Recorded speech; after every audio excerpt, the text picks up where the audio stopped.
Hey, I have no clue what just happened. It just cut off and said, sorry, can't do it. And you know what? I'm just like, I think this is a message God wants out there, that He wants out there. And ooh, I wasn't giving up.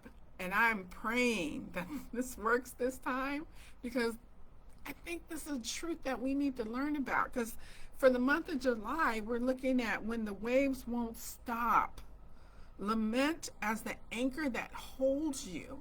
And I opened up in the previous video that I tried, the live, and I asked this question: when the waves keep crashing and you can't be strong anymore, what do you do with the pain that just won't go away and the situation that doesn't change?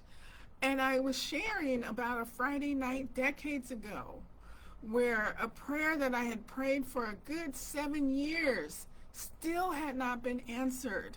And this particular Friday night, the pain was so overwhelming that I pulled out one of my records by the Winans. And this is old fashioned, so there was no remote. I had to literally move the needle because I just wanted this one song to play. It's been a long time coming because that was my life. And I would lay in the bed and weep. And then when the song was over, I would get back up, move the needle back to do a repeat. And I did that all night long. And what I did not realize was I was lamenting. And what I also didn't realize, that I don't know if you can see my anchor earrings that I'm wearing, how the power of lament was my anchor. And what is powerful of that? Well, first, let me tell, just in case this is the first time watching, my name is Donna Scott. I am a speaker, author, and licensed marriage and family therapist. And this month, we're looking at the power of lament. And lament is this. I want to get this definition right. Lament is the honest, faith-filled expression of pain to God that refuses to let go of hope. Let me say that again. Lament is the honest, faith-filled expression of pain to God that refuses to let go of hope. Because I got to tell you, that night where I was weeping in my bed, isolated, not sharing my pain with anybody but God, I was honest in what I was sharing with Him. I let it out with Him. And when we look at the scriptures, I'm going to share several scriptures. We've got 5 weeks in July. So as much as I want to put all the information and teaching in this one lesson, I'm trying to slow myself down. But what I do want you to know, that there is a formula, a biblical formula to lament. And as we go through it, we'll see the first thing that happens is a turning to God. The second thing is telling God. The third, turn to God, tell, and ask is number 3. And then number 4 is to trust again. So we're going to go through that all month, but I wanted to let you know that the out of the Psalms, I didn't know this, but a third of the Psalms are lament Psalms. And the one I'm going to read to you, a third out of, 150 books? So 50 Psalms? Oh, I hate math, but can you imagine 50 Psalms are lament Psalms of the writer pouring out their pain to God as in Psalms 13, verses 1 and 2, which is a Psalm of David. And man, I should have been reading that verse that Friday night. How long, O Lord, will you forget me forever? How long will you hide your face from me? How long shall I take counsel in my soul, having sorrow in my heart daily? How long will my enemy be exalted over me? That describes how I was feeling that night. But what makes lament an anchor? Well, my first point is lament anchors your connection to God instead of pain pulling you away from Him. Lament anchors your connection to God, because let's keep it real. Praying for 7 years and not having that prayer answered, feeling that overwhelming pain that Friday night, I literally wanted to curl up in my bed. But instead, the first part of lament was I turned to God. And that's what David did. How long, oh Lord? He turned to God. I turned to God.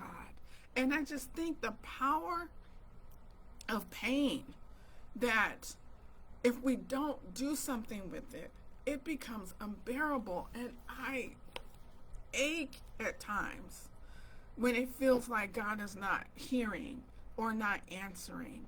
And lament reminds you, oh no, you have a God who listens. You have a God who cares. There's another psalm, I don't have that with me right now, but it talks about how He bottles our tears. He's near the brokenhearted. Our pain matters. And He wants us to turn to Him with that pain. And when we do that, because pain tends to isolate us, we want to be fine. On Sunday morning, how are you? I'm blessed and highly favored, and inside dying for whatever situation that you're going through, whatever that's hurting you, and what has the potential to pull you away from God. Lament is like, be honest with Him and anchor your connection with Him instead of separating from the God who is there for you. Number 2, lament anchors you in hope when nothing has changed yet. Let's look at Lamentations, a whole book on lament, right? Chapter 3, verses 19 through 24. Let's look what, and Jeremiah wrote that. Jeremiah was known as the weeping prophet. Talk about lament. Okay, chapter 3, verse 19. Because I had to redo the video, I wasn't able to put all the verses in there for you. So sorry. I'll try to remember to put them in the comments for you. Jeremiah says, remember my affliction and roaming, the wormwood and the gall. My soul still remembers and sinks within me. This I recall to mind. Therefore I have hope. What is the this that he called to mind? Though through the Lord's mercies we are not consumed, because His compassions fail not. They are new every morning. Great is your faithfulness. The Lord is my portion, says my soul. Therefore I hope in Him. Hope. Lament anchors you in hope. Because remember I talked about the formula, right? Turn, tell, and ask. Lord, why? Here's my pain. What did He say? My soul remembers the affliction and the roaming, but my hope is in you. That's also the connecting to God and the hope. When Jeremiah wrote that, his circumstances hadn't changed. but his memory of who the God he served kicked in. And that lament provides an opportunity to anchor your hope in the one who's got you in the palm of his hands. So, lament matters because it anchors your connection to God and prevents separation. It anchors you in hope when nothing has changed yet. That Friday night, what I was weeping about was the pain of singleness. When all my family and friends were out on Friday nights dating, and there was no one who I felt wanted me, to want to date me or to ask me out. My situation didn't change. I cried, I lamented all night long. And when I woke up, the phone didn't ring with somebody asking me out on a date. But what happened was I was connected to God, and my hope was renewed in him. My final point today is lament anchors you in worship when darkness can be overwhelming. And when I laid in bed that night, I was in the dark. I just had a little moonlight so I could know where to move the needle to keep listening to the song. It's been a long time coming. And for that point, I want us to look at Psalms 42, 3 through 5. And this is another Psalm of David's. And he says, "My tears have been my food day and night, while they continually say to me, 'Where is your God?'" Now this is David telling God about his pain, telling him and not holding it in. He's telling him, my tears are like, "Where are you, God? Where are you, God?" I think next week I'm going to help you understand with lament, there's a difference between lament and complaining. Because I think that's another thing that holds us back from lamenting. We feel like the joy of the Lord is our strength, so how dare we not be happy? Trust in him, so why are you depressed?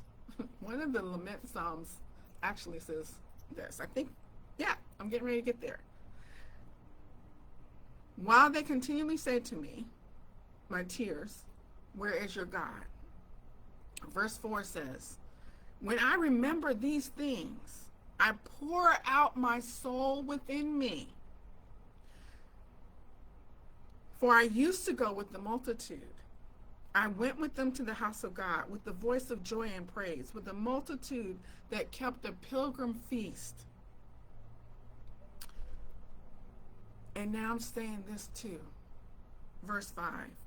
"Why are you cast down, O my soul? And why are you disquieted within me? Hope in God, for I shall yet praise him for the help of his countenance." Why am I depressed? I am. Following the lament formula, turn to God instead of turning away. Tell him all about your troubles. Remember that old spiritual? I'm going to tell him all about my troubles so he'll hear my faintest cry and he will answer by and by. Feel the prayer wheel turning. Okay, going back to my choir days, right? Ask. Why are you cast down on my soul? And in the other psalm, laments, we're going to look at, different things the lamenter is going to ask God. And then the final step is trust him again. Because when we take the time to pour out our pain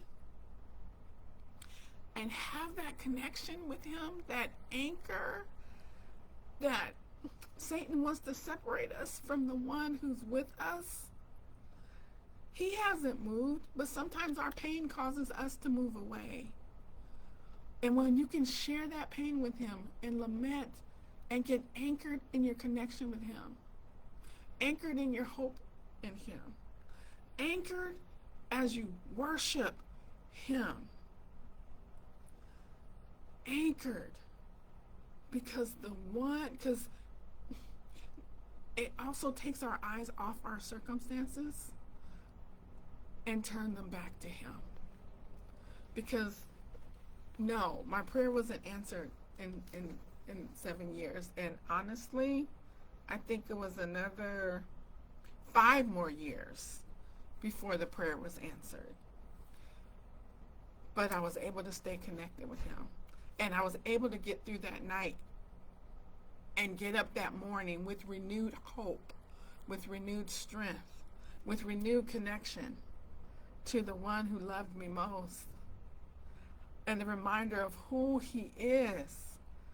He's sovereign, and he's loving, and he's compassionate, and his mercies fail not. They're new every day. That's why lament matters. To not just skip into the gratitude and just ignore the pain, because pain suppressed explodes and causes more problems. That's why God said, come, let us reason together. Hand it to me. And as we finish the rest of July learning how to lament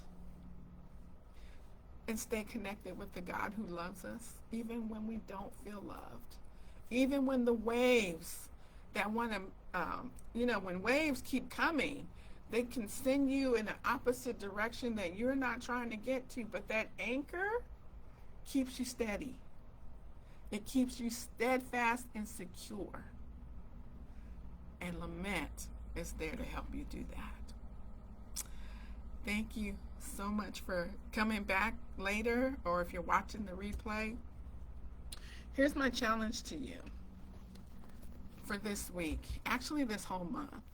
I'll have the formula more better, but if you can allow lament to anchor your connection to God and say, God, this hurts. Turn to him, God, and tell him, this hurts.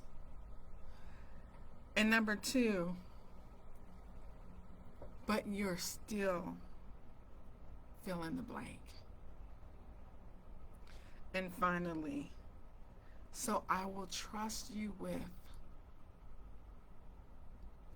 that morning, that night. God, this hurts to be alone and lonely and feeling rejected and unloved. But you are still God. And I know you love me. So I will trust you with my singleness. And I will trust you with your timing on if and or when you want me to get married. Like I said, it was another 5 years of more lamenting and more connecting and more trusting before the situation changed. But I was anchored in hope, connection, and trust with the Lord. And that is my prayer for you. So if you have time, be honest with God. Share with him because he cares. Thanks for tuning in. If you know someone who's in a lot of pain or in situations that aren't changing, feel free to share this video with them. And I look forward to talking to you next week about how lament is not complaining. And God welcomes your lament. All right, take care. Thanks for coming back. Bye.